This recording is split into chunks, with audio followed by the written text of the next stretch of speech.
Hey guys, and welcome to the Mount Sharax 20-man raid guide. The last boss is Threngar. This is a 4-phase fight. You will fight Threngar until 75%. Phase 2 is a transition phase. In phase 3, you will have 7 platforms to pass until you reach the final phase, where you fight Threngar again. We use the following raid setup: 2 tank, 1 purifier, a fist act, 2 chronomancers, a liberator, a bard or oracle, and a dome archon. You will also need 3 people able to purge, 2 or 3 mana drainers, 2 AoE reflects, and 2 single target reflects. Before I go over the mechanics, you can see 3 different colored AoEs around the boss. The green AoE will reduce the AoE damage you take by 35%, but make you immune to cleanses. You will remain in this AoE for phase 1 and 4. The red AoE will give you extra damage. For each ability you use while inside, you will get a stacking debuff that increases the damage done by 2%. But also, for each stack you will take 800 damage every second, so don't go nuts on the stacks and end up killing yourself. The blue AoE will increase the healing you do, but will give you a debuff reducing your movement speed. Here are a list of the mechanics by phase. Phase 1. You will cast Consuming Darkness. This will wipe your raid if he has enough mana. You will need players to drain the boss's mana. The first cast will come about 25 seconds into the fight. He will buff himself with Nightmare Conviction. This will make him immune to interrupts. You need to purge this. He will only cast it once in the first phase. He will cast a debuff on a random player called Conduit of Martodraum. This has 4 stacks and need to be dispelled. If you don't dispel it, the player will die once the debuff runs out. Each stack you dispel will make Threngar do a 180-degree frontal AoE damage called Erupting Darkness. This deals about 18k damage per stack. He will cast Sacrificial Offering on the tank. This needs to be interrupted. If you don't interrupt it, the tank will be shot in the air and one-shot it. He will cast Shadowglaive on the tank. This deals about 90k damage and applies a stack of Shadowglaive, increasing damage taken by 10% per stack. Tank swap on 3 stacks. He will cast Voice of Threngar. This will reduce the raid's maximum HP by 10% per stack. You can cleanse this by standing in the green AoE. He will cast an ability called Dark Binding on a random player. This is a meteor mechanic. The player with the binding won't be able to move, and you will have to stack in the black AoE to share the damage. A tank can survive this alone if needed. He will cast Manifest Horror. This will summon 3 adds called Manifesting Darkness. They do a small AoE damage around them called Dark Radiance. These adds are proximity aggro, but they respawn to taunt for the duration of it. The easiest way to handle these is to place a Defiler Beacon away from the raid and pull the adds to it. He will do a massive AoE called Scream of Damnation. He will precast it for 1.3 seconds and then do the actual cast. You will need to mass reflect this. He will cast Condemn on the tank. This will increase the target's damage taken by 300% for 5 seconds. This needs to be reflected. A random player will get a debuff called Absolute Zero. When you have this, you need to run to the red AoE to dispel yourself. However, we found that the damage of this is so low that you can just ignore it. At 75%, you will reach phase 2. When Threngar reaches 75%, he will run to the middle and get a buff called Gateway of the First Nightmare. At this point, you cannot get closer to Threngar than 12 meters or further away from him than 40 meters. If you do, you will take about 30k damage each second. On the transition, you will need to watch out for the AoEs. If you stand in the green one, you will be punished by spawning an Abyssling for each player standing inside of it. If you stand in the blue one, you will get a buff called Freezing Void. This will slow you and make you drop AoEs on the ground until the end of the phase. If a player dies and you need to res him outside of the raid because he will still be dropping the AoEs after the res. If you stand in the red AoE, you will get a buff called Star of Wrath. This is the buff you actually want to push the next phase faster. Send 2 or 3 people to the red AoE before the 75% transition happens. The players inside the red will get 1 stack of Star of the Wrath for each person inside the red. The Star of Wrath debuff will make you run really fast and do high AoE damage to all enemies around you. While you have that debuff, you cannot stand still ever. If you stand still, you will get a stacking debuff that will kill you really fast. After the transition, an ad will spawn called Akvan Monstrosity. This will need to be tanked and interrupted. He has proximity aggro, so don't go closer to it than the tank. The cast you need to interrupt is Untold Horrors. If you fail to interrupt this, he will do a frontal AoE channel that will one-shot anyone. However, while he's casting it, you can move out of it. During this phase, you will need a lot of AoE dispels. He will cast a debuff called Seed of Madness on 10 players. This will do about 120k damage every 1.5 seconds, so you will need to AoE cleanse that really fast. He will cast this every 5 seconds until the end of the phase. Once you kill the Akvan Monstrosity, Threngar will lose his Gateway of the First Nightmare buff and phase 3 will start. In phase 3 there will be a raid wipe mechanic called Event Horizon. You will have to be inside that white safe zone to be immune to it. The last few meters of the safe zone are not the safe zone, so stay roughly 5 meters inside of it to be safe. A copy of Threngar will spawn in the middle of this platform. You can either DPS him or the Threngar in the middle of the room. It doesn't matter, the damage is shared. There will be an Abyssling spawning that needs to be tanked facing away from the raid. He has a frontal AoE that pulses damage every second. This ad is also proximity aggro. And finally the big ass Martodraum will spawn. He also needs to be tanked. He will do 6 claw attacks, a left and a right one. A tank has to be inside of the red AoE for each one of them. If there is no tank inside the claw AoE, he will start casting Furious Crush, wiping your raid. The claws will reduce the healing taken by the tank by 33% for each stack. So when the tanks have 3 stacks, they will be immune to healing, but you can still use shields on them. He will cast 1 gaze on each platform.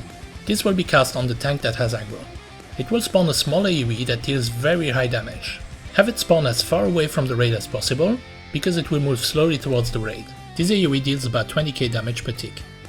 After 6 claws and 1 gaze, he will do an emote saying Martodraum flies into a rage. This will destroy the platform and kill everyone on it. The easiest way to avoid this is to count the claws. Once he is casting the 6th claw, everyone needs to run out when he is halfway through the cast. At this point you will need to run to the next platform. While you are running to the next platform, you should get a buff called Existential Sphere. This will make you immune to Event Horizon until you reach the next platform. Remember that you can DPS Threngar that is standing in the middle while transitioning to another platform. If you have someone dying during the transition phases, do not rest him on the outside, he will die to Event Horizon on the next tick. Only rest people inside of the white safe zone. You will have to repeat this on 6 more platforms until you reach phase 4. In phase 4 you will fight Threngar again. He has the same abilities and mechanics as in the first phase, but now he will also cast Freezing Void on the tank.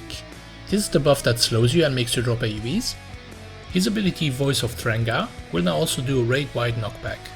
And in the last phase you will need to purge him a lot more, as he will be casting Nightmare Conviction about every 15 seconds. And inside the blue circle in the middle of the platform, there will be damage from Gateway of the First Nightmare. Don't get inside of that. And that was the list of his abilities. Let's go see how many of those are actually working. So I have the raid standing inside of the green AoE, and stand behind the boss at all times. As soon as you pull, start draining his mana.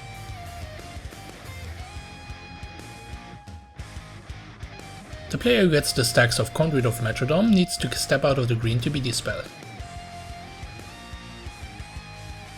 This is Sacrificial Offering, interrupt that.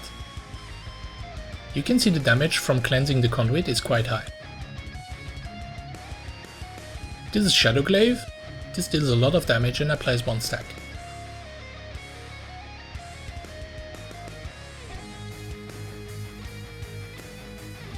He has Nightmare Conviction now and needs to be purged. Again, he will only apply this once in the first phase. This is Voice of Threngar. He will get 1 stack of debuff, and you need to go to the green to dispel it. Dark Binding, this is the Meteor you need to stack up to shatter damage. Manifest Horror, he's now summoning the 3 ads. Condemn, this needs to be reflected. You can see him trying to channel Consuming Darkness now. Make sure he is drained. If he is not drained, it will do a lot more damage and he will actually keep on channeling. Scream of Damnation, this is the AoE that can be reflected. And that's all there is to phase 1, speeding up to transition.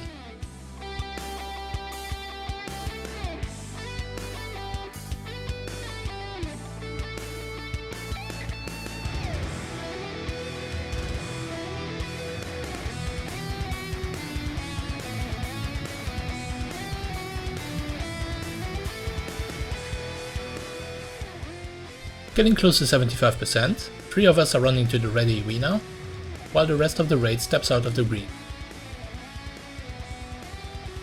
Be quick to pick up the Akvan Monstrosity that spawns, and get ready to interrupt him as he can start casting as soon as he spawns. You will need to rotate AoE cleanses now and keep the boss interrupted, while the players buff with Start of Wrath kill the boss. Remember this phase you cannot get inside the blue AoE in the middle, or get more than 40 meters away from Threngar standing in the middle. Once the monstrosity is dead, this phase will end and you will need to move to the first platform. The tanks will need to pick up Martodraum and the Abyssling, while the DPS and the healers stack near the fracture of Threngar and start DPSing it. Remember to keep the Abyssling facing away from the raid to avoid raid damage. So one tank needs to stand in the left claw and the other one needs to stand in the right claw. Depending on when the boss is doing the gaze, your stacks might even reset before this platform is over. He's now casting gaze on the tank who has aggro, make sure you place it as far away from the raid as you can. And that's what the gaze AoE looks like. You can also do it the way that I'm showing on the video now, but I like it better to have a tank on the left claw and a tank on the right claw, especially since your stacks may reset during one platform. Now once the 6th cast is halfway through, you need to go out of the platform to avoid getting one-shotted by Furious Crush.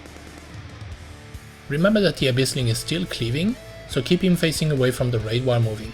The Abyssling can also be stunned and squirreled. While running between the platforms, you can still DPS the Threngar standing in the middle. They share the same HP, so it doesn't matter if you DPS the fragment or the real Threngar.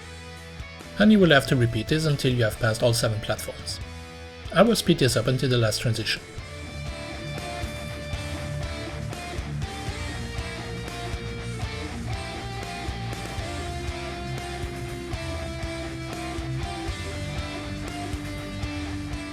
Also be careful that if you have good DPS and push Threngar below 20%, Martodraum will just disappear and so will the platform that you are standing on, so you will end up dying because you had too much DPS. Should this be the case, you can still try to time it and push the phase after an event horizon tick, or just slow down your DPS and don't push the 20% before the phase is over. That is entirely up to you.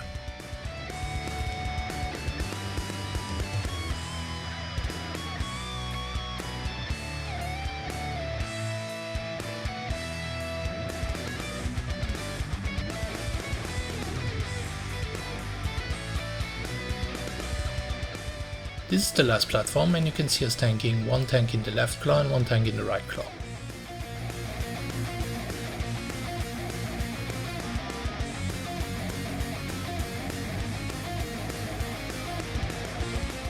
Once this platform is crushed, have your raid move back to the green AoE again. The tank needs to make sure that he has aggro on the boss before Threngar activates. If the tank doesn't taunt the boss, Threngar will drop the AoE on the DPS with the highest threat, and that will probably wipe your raid. Again, this is the same as in phase 1, plus knockback and AoEs on the tank. The way I tank him is I pull him as close to the green as I can, and I get knocked back forming a line away from the raid until I die. In this phase he will cast Nightmare Conviction about every 15 seconds, so be ready to purge it really fast.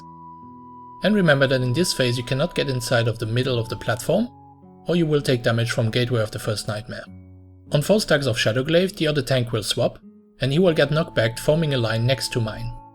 Remember, when one of the tank dies, he will still be dropping the blue AoEs, so resurrect him outside of the raid. The last phase is really messy and is all about surviving, so try to make the best out of it. Be careful with the cleanses, it's better to lose one person that doesn't get cleansed than failing on the cleanse and wiping the whole raid.